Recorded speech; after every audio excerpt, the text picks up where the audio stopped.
നമസ്കാരം, കൊത്തലങ്ക ഫാമിലിയിലേക്ക് സ്വാഗതം. പുതുവത്സര സമ്മാനമായി നമ്മുടെ ഭിന്നശേഷിക്കാരായ മക്കൾക്കും ഈ പരിസരത്തുള്ള വയോജനങ്ങൾക്കും പ്രയോജനകരമായി നെറ്റിക്കാടൻ ഫാമിലി അവരുടെ ആൻഡ്രൂസ് നെറ്റിക്കാടൻ്റെ ഓർമ്മക്കായി ഉണ്ണിയമ്മ ഫൗണ്ടേഷൻ നമ്മുടെ മക്കൾക്കായി ഒരു ഓപ്പൺ ജിം സ്പോൺസർ ചെയ്തു. അതിൻ്റെ ഉദ്ഘാടനമാണ് ഇന്ന് നടക്കാൻ പോകുന്നത്. ഈ ഓപ്പൺ ജിം നമ്മുടെ മക്കളുടെ കായികമായുള്ള വളർച്ചയ്ക്കും മാനസികമായ വളർച്ചയ്ക്കും ചെയ്തതിന് നെറ്റിക്കാടൻ ഫാമിലിയോട് കൊത്തലങ്ക ഫാമിലിയുടെ നന്ദി ഇതോടൊപ്പം അറിയിച്ചുകൊള്ളുന്നു. നമുക്ക് നേരെ ഓപ്പണിംഗ് സെറമണിയിലോട്ട് കിടക്കാം.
Four, this, right, three, four, right.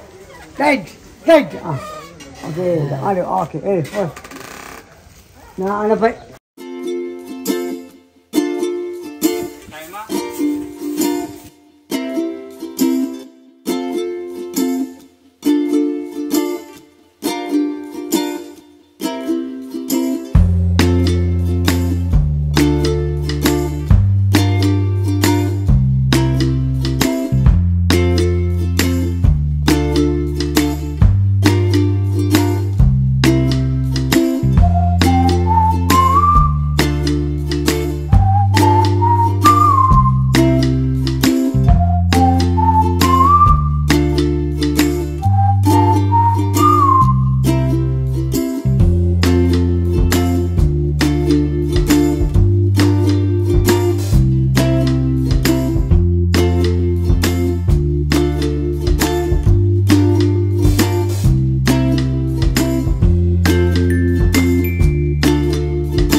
ദൈവത്തിന് നന്ദി പറഞ്ഞുകൊണ്ടാണ് ഞങ്ങൾ ഈ തിരുമുറ്റത്തായിരിക്കുക.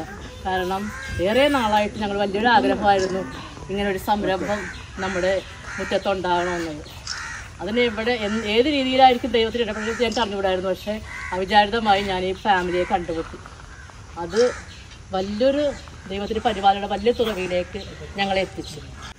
അപ്പോൾ മുപ്പത്തലി കുടുംബത്തിൻ്റെ പേരിലുള്ള പ്രത്യേക നന്ദി ഡയറക്ടർ ബ്രദർ ബിനുവിൻ്റെ പേരിലും സുപ്പീരിയർ സിസ്റ്റർ റാണിയുടെ പേരിലും എല്ലാ ബ്രദേഴ്സിൻ്റെയും സിസ്റ്റേഴ്സിൻ്റെയും ഓരോരുത്തരുടെയും പേരിലുള്ള നന്ദി ഒരിക്കൽ കൂടെ ഹൃദയപൂർവ്വം നേർന്നുകൊള്ളുന്നു. Thank you very much. അത് മാത്രമല്ല, ഭക്ഷണം കൊടുക്കുക എന്നത് മാത്രമല്ല, അവരെ മെൻ്റലിയും ഫിസിക്കലുമായി മെച്ചപ്പെടുത്തുന്നതിനാവശ്യമായ എല്ലാ തെറാപ്പിയും ചെയ്തു പോരുന്നൊരു സ്ഥലമാണ്. അവരെ കൃഷി ചെയ്യിക്കുന്നു, ജോലി ചെയ്യിക്കുന്നു, അങ്ങനെ ഓരോ കാര്യങ്ങളും ചെയ്തുകൊണ്ട് അവരെ മറ്റുള്ളവരെ പോലെ തന്നെ ആക്കി തീർക്കാനുള്ള പരിശ്രമം നടത്തിക്കൊണ്ടിരിക്കുന്നവരാണ് ഇവിടുത്തെ പ്രദേശം. ഞങ്ങൾ ഏകദേശം ഒരു 1-2 മണിക്കൂർ ഇവിടുത്തെ പ്രവർത്തനങ്ങൾ, കാരണം പപ്പ ഫണ്ടും ചാരിറ്റി കൊടുക്കുമ്പോൾ ആൾ നേരിട്ട് കണ്ട് വിലയിരുത്തിയ ശേഷം മാത്രമേ ആൾ കൊടുക്കാറുള്ളൂ. ഒരാൾ ഫോണിൽ വിളിച്ച് പറഞ്ഞാലോ അല്ലെങ്കിൽ നേരിട്ട് വന്ന് പറഞ്ഞാലോ ആൾ പരിസരം അവിടെ ചെക്ക് ചെയ്ത് ഇൻമേറ്റ്സിനെയും കണ്ട് ഇവിടുത്തെ ഫെസിലിറ്റീസും സിസ്റ്റർ ഇവിടുത്തെ കൗൺസിലർ പറഞ്ഞ മാതിരി ഇവിടുത്തെ അതാണ് കൂടുതൽ ഇഷ്ടപ്പെട്ടത്. കാരണം ഇൻമേറ്റ്സിനെ കൊണ്ട് പല കാര്യങ്ങൾ ചെയ്യിക്കുന്നതും ഒക്കെ കാണിച്ചു തന്നു. ക്യാൻഡിൽ മേക്കിങ്ങും കാർഡും പലതും കണ്ടു ഇഷ്ടപ്പെട്ടു. അങ്ങനെ ഞങ്ങൾ എല്ലാവരും കൂടി ചർച്ച ചെയ്തപ്പോൾ വേറെ പലതും ഞങ്ങൾ ആലോചിച്ചു പലതും. പക്ഷേ പപ്പയുടെ ഒരു ഓർമ്മയ്ക്ക് ഫസ്റ്റ് മെമ്മോറിയൽ ഇത് തന്നെയായിരിക്കും നല്ലൊരു സംരംഭം എന്നാലോചിച്ച് ഞങ്ങൾ ഫൈനലൈസ് ചെയ്തു. ഇത് ചെയ്യാനായിട്ട് അവസരം കൊട്ടലങ്കോ ബ്രദേഴ്സും സിസ്റ്റേഴ്സും എല്ലാം തന്നതിന് ഞങ്ങൾ പ്രത്യേകം നന്ദി പറയുന്നു. Thank you.